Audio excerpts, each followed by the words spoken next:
Hello, everyone. Good evening. I know it's pretty late in the day, and you have like a day full of packed sessions today since morning. But what an exciting time, that we are living in. My previous moderator over here mentioned how, we can't imagine our lives without internet. I would say today we can't imagine our lives without AI, from personalized recommendations for reels while we are doom scrolling, any of the social media platforms, to new friend suggestions, to saying, hey Siri, can you, find where my Uber is? Our life is surrounded with AI. We have used ChatGPT, Gemini in a big way in our daily lives over the past many months. So today's conversation is pretty interesting. So we're going to speak on AI's impact on advertising, the balance between innovation, ethical standards, and regulation. And we have, of course, the expert joining us on this. Shri Singh, if you can first begin with, share your perspective on the current state of artificial intelligence in India and also its growing role in various sectors, and especially in advertising. Thank you. And in fact, I would have loved to join in person, but unfortunately, because of so many engagements, I was not able to travel. But still, virtual, it's great to connect virtually. So, as you rightly said, AI has come to dominate almost every aspect of our lives. Of course, AI has been around for a long time. The term was first coined way back in 1956. But if I may say that the big AI moment for the masses, for everyone else, happened in November 2022 when ChatGPT launched and AI kind of became productized. When everybody became like an author, by a poet, by creating things, playing with it on their phones, and now we have a surfeit of models, whether it's Llama 3, Meta AI, Grok, which has become very popular recently. So everybody is playing with it, trying to experience the power of AI, what all AI can do. It's impacting almost every sector, whether it's financial sectors, whether it's healthcare, whether it's agriculture, whether it's education, whether it's learning, whether it's training, whether it's skilling. And more so, especially if you're talking about the subject today, advertising. What we have found is that today there are people who can create ads in much lesser time by using AI tools. They can give a scenario, they can create a video, they can create an image. So all the cost and the effort that was required in by creative agencies in thinking of new themes, new ways of presenting things, new way of of connecting with audiences, all that has become very simple. But at the same time, it also comes with a lot of risks. Like we all have heard about the copyright issues. We have heard about stars like Anil Kapoor going to the court and getting his dialogues protected under the copyright law. We have had media companies, the ANI and OpenAI case is already in the courts. The OpenAI NYT case was there in the US. So there are a lot of dimensions with regard to AI in advertising. On one hand, it gives a lot of opportunities for people to be very creative, create new campaigns. But at the same time, there are a lot of risk also with regard to how it can be misused, how it can be abused, how the rights of people can be impacted. Yeah, and also with AI, which has such an immense potential. And in fact, the report, interestingly, also, like the first line in the report says, with immense opportunities come significant considerations. And one of the consideration when it comes to AI in advertising, of course, is, the issues around privacy, the data security, the bias. So, what approach does Government of India have on AI in a way that promotes innovation while safeguarding the ethical standards, the consumers? Like whenever we talk of AI, the bias thing kind of goes hand in hand while development of AI. In fact, our Prime Minister, when he was speaking in the AI Paris Summit, he gave a very simple example of how AI models trained on legacy data sets can be biased. He gave the example of asking any AI model to create an image of a person writing with the left hand. On almost all AI models fail there. They invariably give people writing with the right hand because that is what those are the data sets that it has been trained on. So there can be these. There's a very obvious bias, but there can be many inherent biases. Like for example, if you have to show the image of of a doctor, invariably many AI models show the image of a man, or AI model of a paramedic or a nurse, then it shows the image of a woman. So when we use AI for advertising, these risks are there because the biases are there. So what we are doing, like our policy towards responsible AI development, says that while the AI policy is there to promote innovation, to promote AI startups and researchers building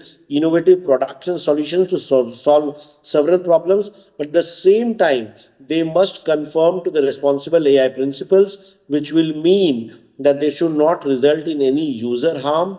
They should not promote issues like deep fakes, issues like misinformation, which can be very, very challenging. So our approach is in a way pro innovation, but at the same time being wary of the risks which are there, and to ensure that we are able to implement it as the policy says. We are developing a lot of tools, especially with our research institutions, which will help in detecting algorithmic bias, which will help in machine learning in case a solution has been trained on data sets which are not fair and inclusive. It will help in developing privacy preservation tools. We are also working on tools to for synthetic data generation. We are also working on tools to to detect deep fakes, to watermark AI generated content. So whenever a user is seeing any AI content, he should be able to know that. So these tools will be available for the entire community on the AI Coach platform. And that would ensure that anybody who is designing a campaign or an ad campaign using AI tools, he'll be able to test his models himself, to test his applications before they go live on a public platform. Yeah, and you mentioned, some of the tools that are being developed, and as India is amping up also its AI ammunition, as is AI infrastructure. Some of at the helm of all of these innovations is also are these research institutions, these education institutions.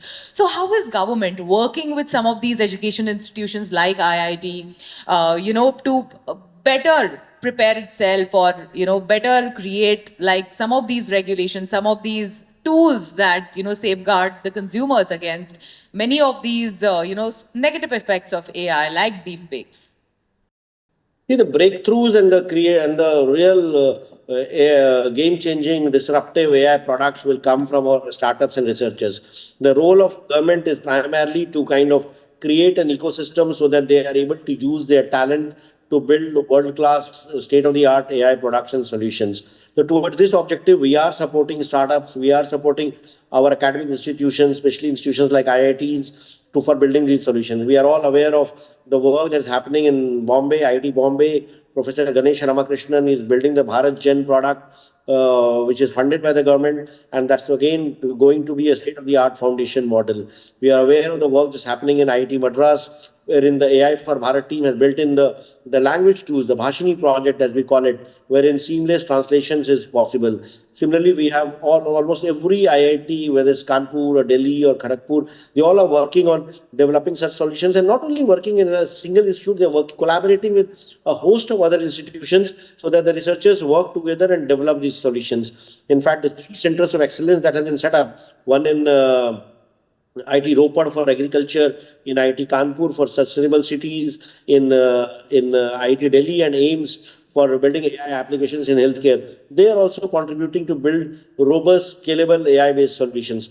And at the same time, we also launched a call for proposals for building foundational models, Indian foundational models, because till date we are relying on foundation models which are developed in the West and elsewhere, and those models come with their bias because they are not trained on Indian data sets. So we are hoping, we are providing funding support to those startups and researchers who can build a foundation model. And to this call for proposal, till date we have got almost 200 applications for building Indian foundation models. In first round, we got almost 67. In the second round, we got 120, and a few more are coming. So there is a huge appetite for our researchers and the startup community to be able to build these solutions. We have the talent. We also work to provide compute GPUs which are required, and I'm very, very hopeful that within a year or so, we should be able to develop something that we can call truly Indian, a state-of-the-art foundation model. Now, let's move away from India a bit and let's speak about some of the global AI regulations. With EU and other nations actively working on frameworks, how do you think and what all can be learned from some of these countries like US, like, EU, or even China for that matter when it comes to regulating AI? See, like different countries have adopted different approaches towards AI regulation. In fact, European Union is the one which came up with the EU AI Act. They follow a risk-based approach towards AI regulation, and in a way, I would say that there is one of the most stringent regulatory requirements that they have put in. We don't subscribe to the European Union's view of bringing in legislation for regulating AI. We do regard that AI has a great potential, and given the talent that we have in India, we would like our companies to focus more on innovation, and we would not like to stifle them by coming up with an AI Act at this stage.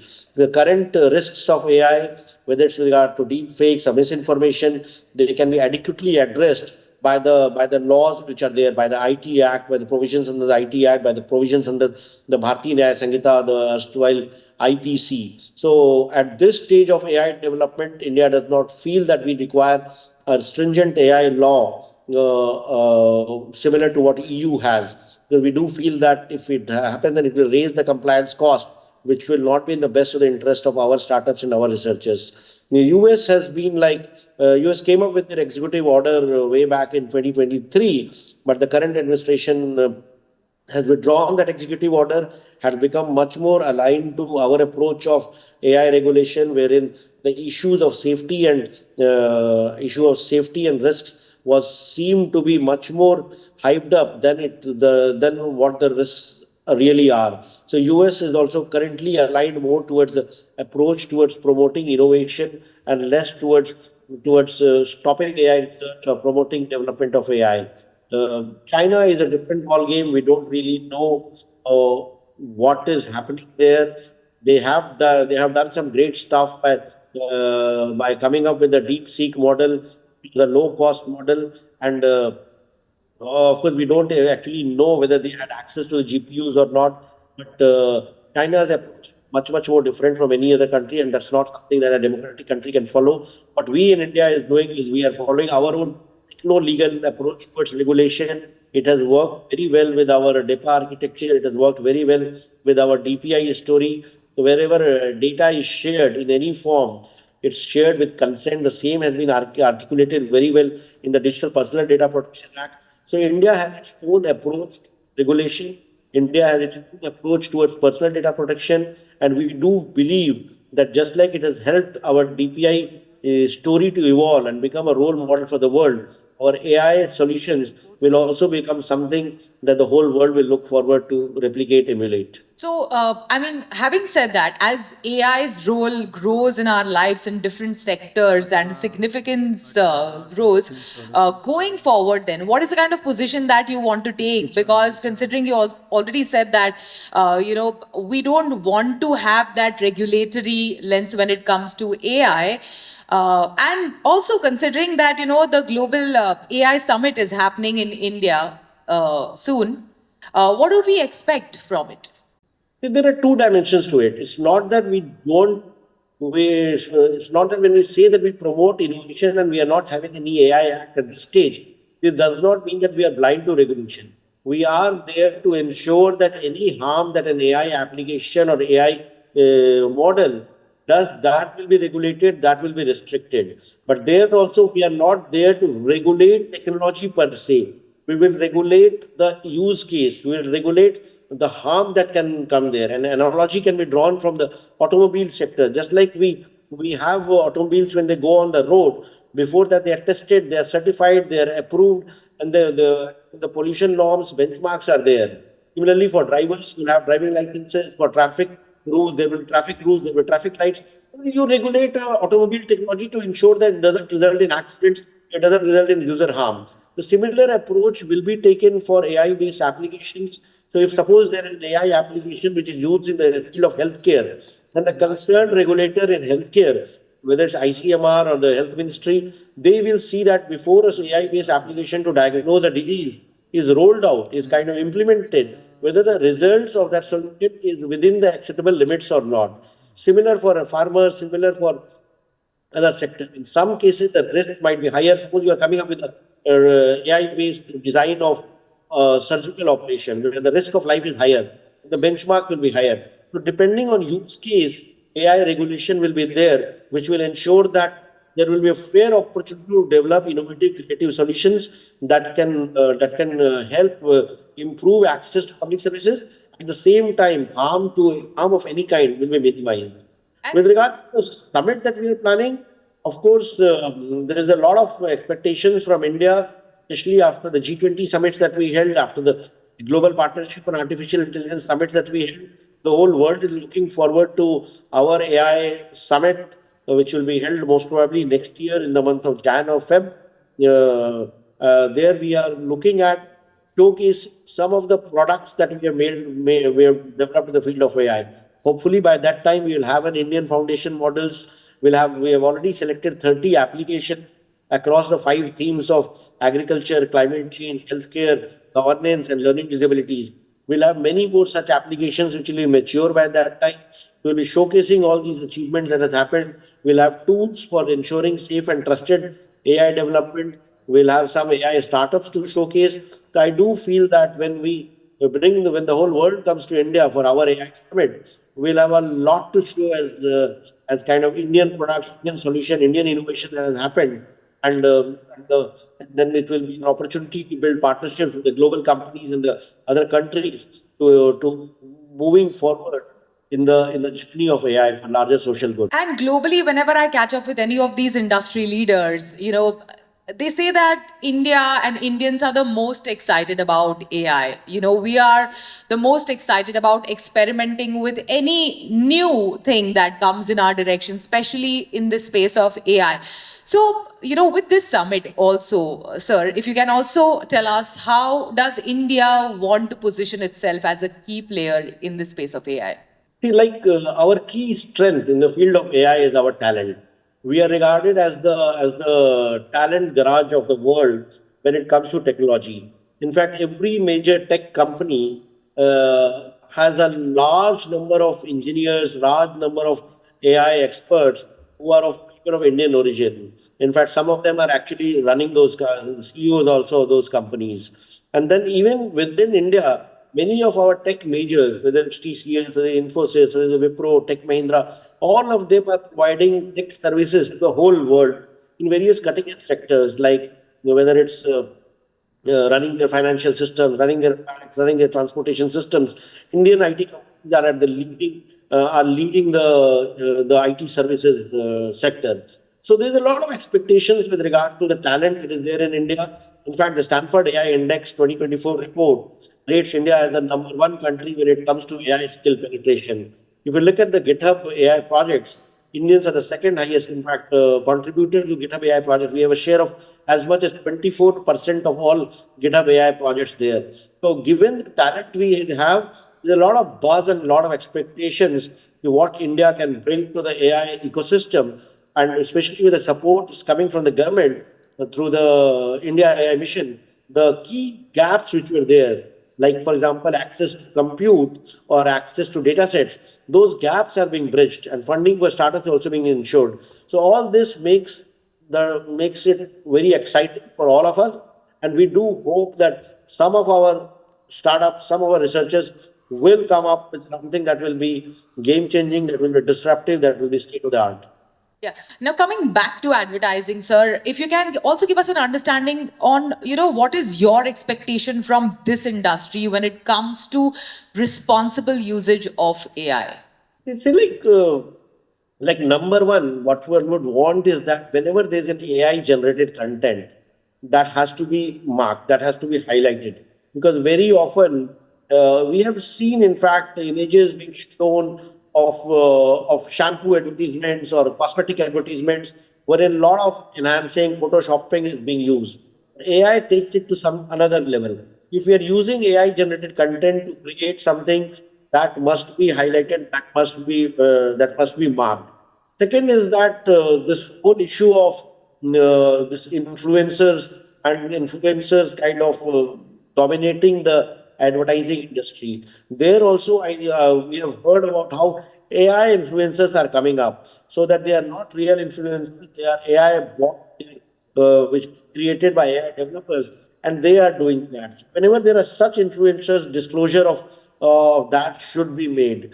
Then the third issue is with regard to copywriting, with regard to using images or use somebody else's language, you're using somebody else's voice tone.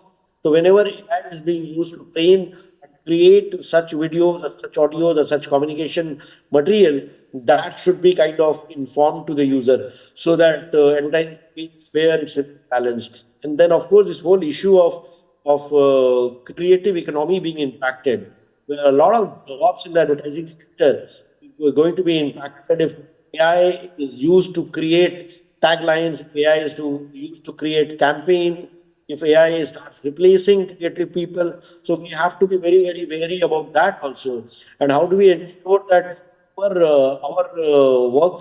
working in the advertising sector, in creating in the creative world, they are also given training of using these tools so that they become more productive, they become more efficient, and they are able to survive and compete with the global AI-enabled creative economy. In fact, the Ministry of Information and Broadcasting is coming up with a Waves event in May. Will again showcase a lot of AI influence that is coming up in advertising, that's coming up in the creative economy. So we must kind of be prepared and ensure that we do not lose out to AI bots, and our talented youth who are in the advertising sector benefit the most from this technology. Yeah, you mentioned about labeling, sir. And on the matter and topic of labeling, till the time there is a regulatory crackdown or regulatory intervention, it typically doesn't happen. धूम्रपान करना सेहत के लिए हानिकारक है. Mutual fund is subject to market risk. No advertiser was doing it initially till there was a regulatory intervention over there. So I will ask you again, having said that, what kind of regulation when it comes to AI, like do we expect, do we foresee going forward to ensure that advertising as an industry doesn't contribute to harmful content, to deep fakes, to AI generated fakes? Yeah, I think we'll need to come up with either a system of self-regulation, and if self-regulation does not work, then kind of regulatory might of the state. Because very often, sometimes when the state starts regulating, things can become much more difficult, and we may be like curbing creativity in some ways. So we need to seriously dwell over, and I'm sure the workshop that the event that ASCI is doing will be thinking over that. We need to consult the industry experts. We need to consult the advertising marketing and think of in what ways this issue, this challenge posed by AI can be controlled, can be regulated, and if the whole industry wants the government to come out with a strong, stringent AI regulatory guideline or directions, maybe the Ministry of Information Broadcasting or Department of Consumer Affairs. I don't know which one will be dealing with it, but they should be able to do it. We in the Ministry of Electronics IT are primarily to facilitate development of the AI ecosystem to allow such creative economy to grow.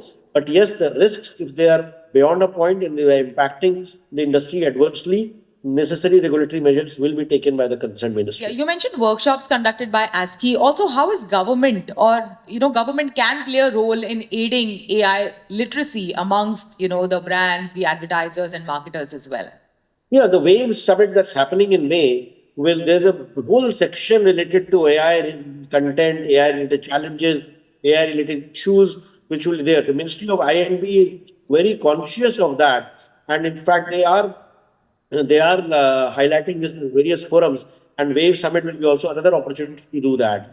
At the same time, AI content is also used to do a lot of cyber frauds, a lot of crimes, when people are lured by showing ads and then they end up doing some mistake, getting some confidential data, losing money. So to this objective also, the Cybersecurity Division and I4C, the Integrated Cyber Crime Control Center, they take a lot of steps for educating people about the risks of AI and AI generated content. Because ultimately, there will be, while advertising is one aspect, but using AI generated content to create ads which can mislead people to get cheated, that's also a big, big issue. So the I4C takes up a lot of campaigns in this direction. And with the Wave Summit coming in, I'm sure some of these issues will be addressed adequately. And finally, before we go, because we are running out of time now, sir, finally, before we go, what is the message that you would like to give to the industry leaders, navigating this complex landscape to balance between innovation, regulation, ethical considerations in AI? See, like when it comes to the advertising industry, in fact, some of our creative people are regarded to be the best in the world. And if we need to retain that advantage in the AI world, in the AI era, then we need to ensure that we know the potential of these tools. We are fully aware of how they can to ensure that we retain our talent, how we can use it in a positive sense, how we can use it for adding value, adding quality to our content, how we can use it to kind of stay ahead in the AI enabled advertising global economy. So there's a huge opportunity, and we must think of introducing AI related content in our training programs, in our curriculums, wherever people are being trained for marketing, trained for advertising, trained for creative work, and that would ensure that we retain our edge when it comes to advertising by use of AI. Well, thank you so much. Thanks for joining us today and sharing your insights on, what the future holds as India continues its AI march. Thank you so much for joining us. Thank you. Thank you.